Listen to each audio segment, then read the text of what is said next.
So in this video I'm going to show you where we went on our 14-day trip around New Zealand's North Island.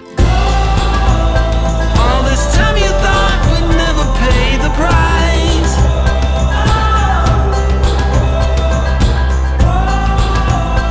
In the game of love you have to roll the dice. My heart got 7 years to life.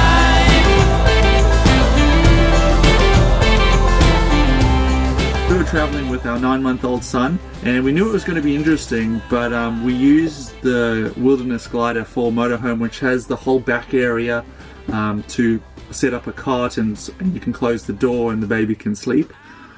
Why I'm telling you that is because we didn't travel as far as we normally would. We had to stop a lot, stop for lunch, wait till he got tired, and then we'd travel when he was sleepy, so he'd sleep in the car seat.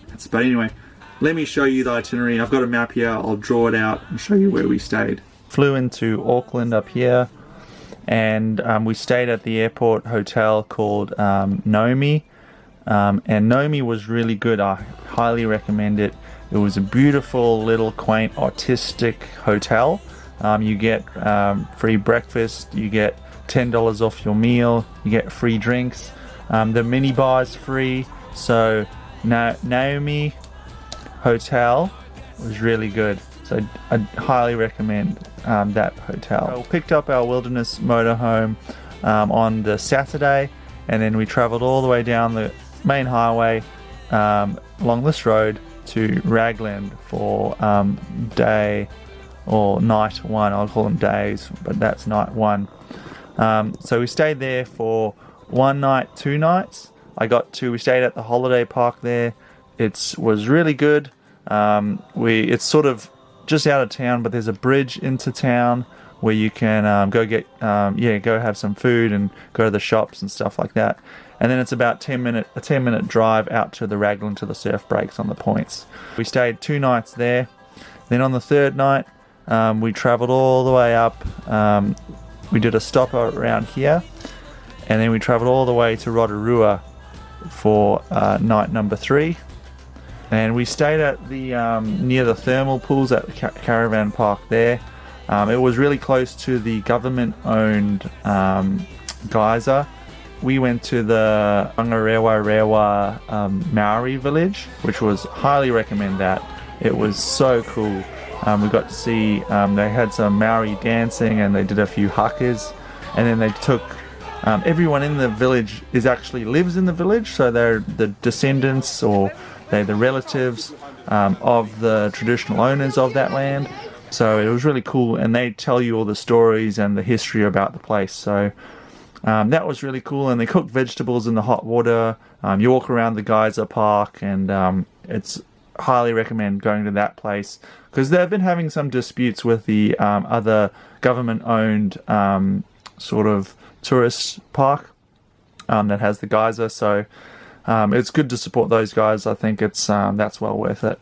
So then we stayed another night, night number 4 at Rotorua. Now this was a free camping spot. It's near the museum, which is closed. It smells a lot there, but it's a free camping spot. It's just a car park, and there's nice parks there that you can walk around and check out the geysers and other thermal sort of activity.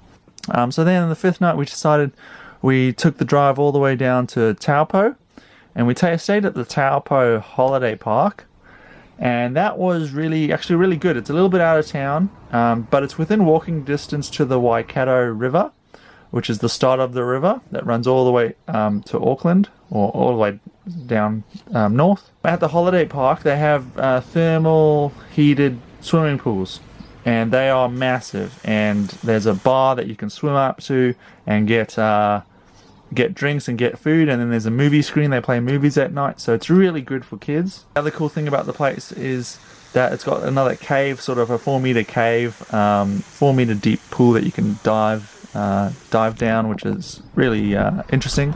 And then the next day we took a walk to the thermal area, which there's a little creek that runs into the Waikato River, and it's a thermal creek, so you can just go and swim on the waterfall, which is also really cool. And it's a strong flowing river, probably the clearest river I've ever seen. And then we took a drive around to the other place, which is called Reed's Farm, commonly known as Reed's Farm. And there's a rope swing that goes into the water, into the river.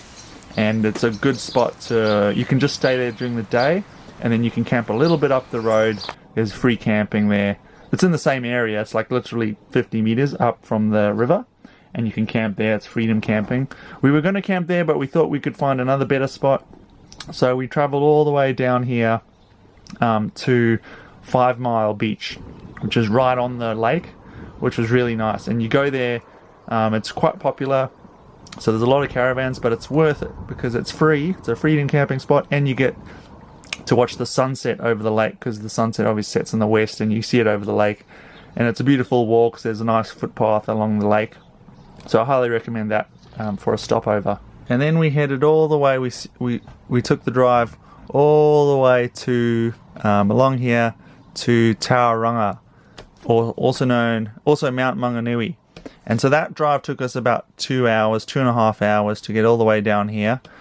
We stayed at the mountain. We stayed there for 2 nights. We wanted to have a break because there's it's a nice beach town. There's a massive mountain sort of that the campground is underneath, which is really good. There's also hot pools there by the mountain. We didn't go to either of those because we had absolutely terrible weather. It rained all day, the day that we had off. So we didn't get to climb the mount, and we didn't get to go to the hot pools. It was also just challenging with a 9-month-old baby because, yeah, anyway, it's challenging. After we stayed at day 7 and 8 at Mount Maunganui, we took a drive up to the gorge up here, which is right about there. It's called the Karangehake Gorge, and that I would highly recommend. That was about an hour's or 40-minute drive from Mount Maunganui. And it's right about there. It's not far at all, which is really good. The gorge walk itself, you can do a loop. You go through a tunnel through the mountain, and it has windows. But then you can also come over a rope bridge, and then back along the gorge. And I highly recommend that. There's also a freedom camping spot that we checked out called Dickie's Landing, or Dickie's. I think it's called Dickie's Landing. Anyway, it's around there, and it's also a really cool spot up camping next to a river. So that's a freedom camping spot. So then we were going to come back to Whangamata for the night, but what happened was there was mudslides from the rain that was at Mount Maunganui that night, and we got through, but then we couldn't get back because the road was too busy and there was a backup of traffic. So we ended up driving all the way around here, and instead of going to Whangamata, we were going to go there, but we went to Onemana Beach on day number 9. And Onemana Beach is a little town, it's a little cove, it's in the middle of nowhere, Onemana. And it's really cool. It's mostly holiday houses. There's a freedom camping spot on the beach, which is perfect, so it's free.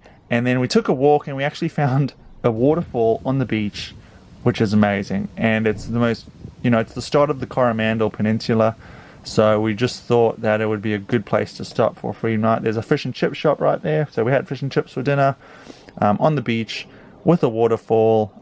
Absolutely beautiful. So Onemana Beach, definitely highly recommend that. So then we went up the Coromandel and we went to check out Hot Water Beach the next day.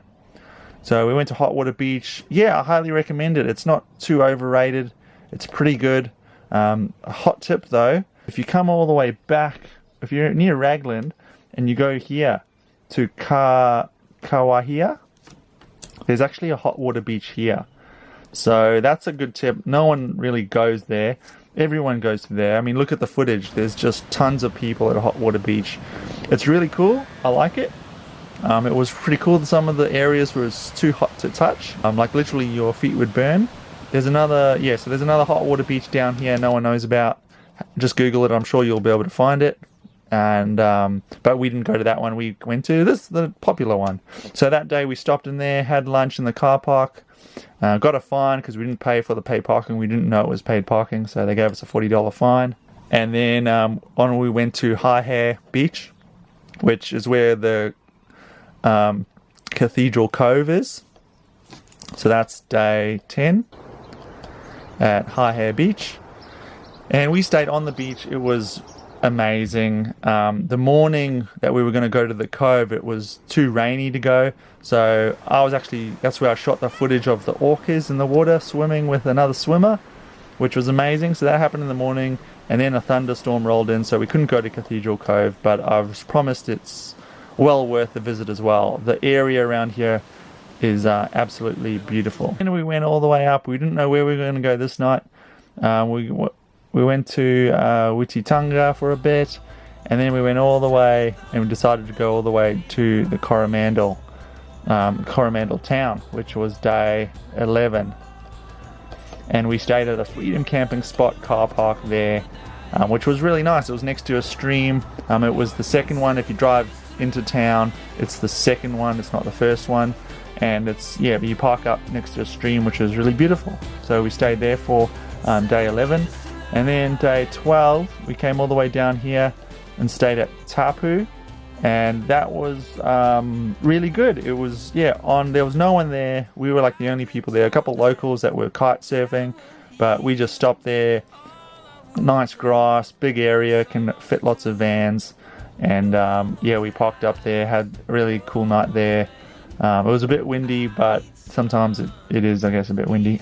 And then that was day 12, and then 13. So now we got to pack up the van, and we're pretty much round about here. So we thought we'd come back along here and stay the night, our last night here on day 13. So that's only about a 2-hour drive as well. And day 13 at this holiday park. Yeah, it's really just a nothing holiday park. Yeah, it's sort of a stopover, because in the morning we've got to get the van ready. We've got to refill the diesel, refill the gas, get rid of the grey water, fill the freshwater tanks up, and get rid of our sewerage. So that takes, a couple hours to do. So we'll do some of that tonight, and then day 14 we drop off the van, and that's our trip. So that's about 13-14 days or 13 nights. So we left on a Friday. That's a whole day to get to New Zealand, and then picked up the van on a Saturday, and then we're dropping off the van on the following 2 weeks, a Friday, and we fly out Friday night. So that's pretty much the trip that we did. We didn't know how we were going to go with a baby, so we didn't do too much, we kept it quite simple. And I think that's what you got to do. Some places, if you like the place, you stay there. If you don't like the place, you move on. So that's the flexibility you have with the motorhome. Yeah, anyway, like and subscribe. I'll be releasing some more videos. I did a surf session in Raglan, and obviously the orca video has gone, probably by now it's gone crazier. We're going to see what happens with that one. But yeah, thanks for watching, subscribe, and I'll see you guys later. Cheers.